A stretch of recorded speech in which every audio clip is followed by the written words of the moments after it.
ఇదండి బియ్యపు రవ్వతో పిట్టు. చాలా చాలా బాగుంటుంది. హెల్దీ రెసిపీ కూడా. పచ్చి కొబ్బరి, పెసరపప్పు, బెల్లం వాడాం కాబట్టి హెల్త్కి కూడా మంచిదేను.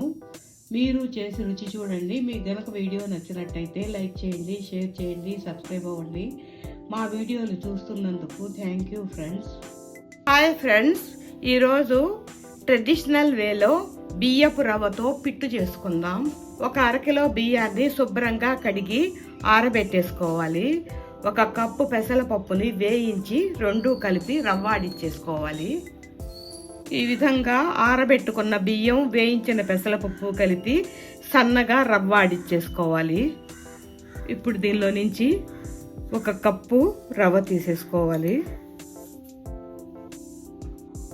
ఇప్పుడు ఈ కప్పు రవ్వని ఒక బౌల్లో వేసేసుకోవాలి.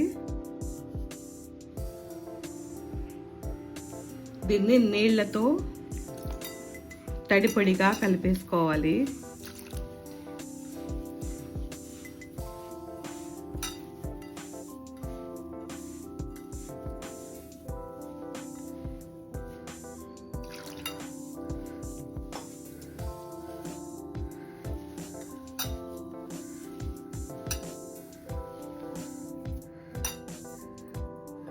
ఈ గ్లాస్తో 3/4 గ్లాస్ పట్టాయి.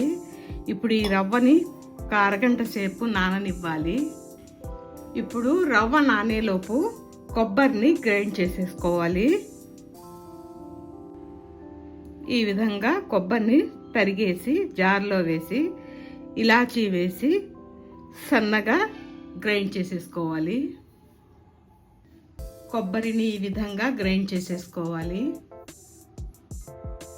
ఇప్పుడు ఈ రవ్వ నీటిని పీల్చేసి పొడి పొడిగా అయిపోయిందండి. ఈ కొంచెం నీళ్లు కూడా పోసేసుకుందాం. ఈ గ్లాస్ నీళ్లు పట్టాయి.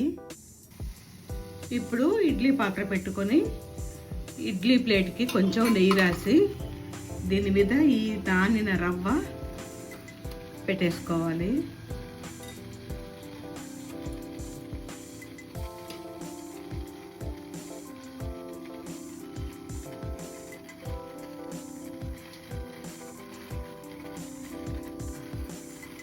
దీని మీద మనం గ్రైండ్ చేసుకున్న పచ్చి కొబ్బరి కూడా వేసేసుకోవాలి. ఇప్పుడు మూత పెట్టి 10 నిమిషాలు మీడియం ఫ్లేమ్లో పెట్టి ఉడికించుకోవాలి. ఇప్పుడు ఇది ఉడికిపోయింది. ఒక బౌల్లోకి తీసేసుకోవాలి.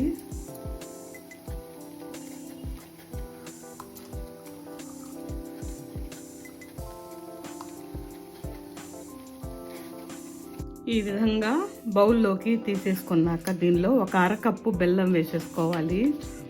బెల్లం ఇంకా కావాలంటే వేసుకోవచ్చు. ఒక 2 స్పూన్ల నెయ్యి వేసేసుకోవాలి. ఇది వేడి మీదనే కలిపేసుకోవాలి.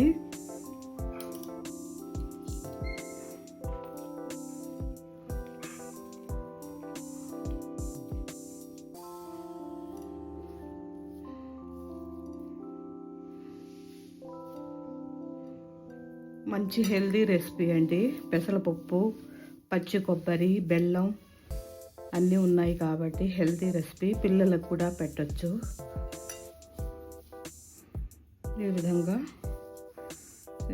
చేసుకోవచ్చు. ఇదండి బియ్యపు రవ్వతో పిట్టు. చాలా చాలా బాగుంటుంది. మంచి హెల్దీ రెసిపీ అండి.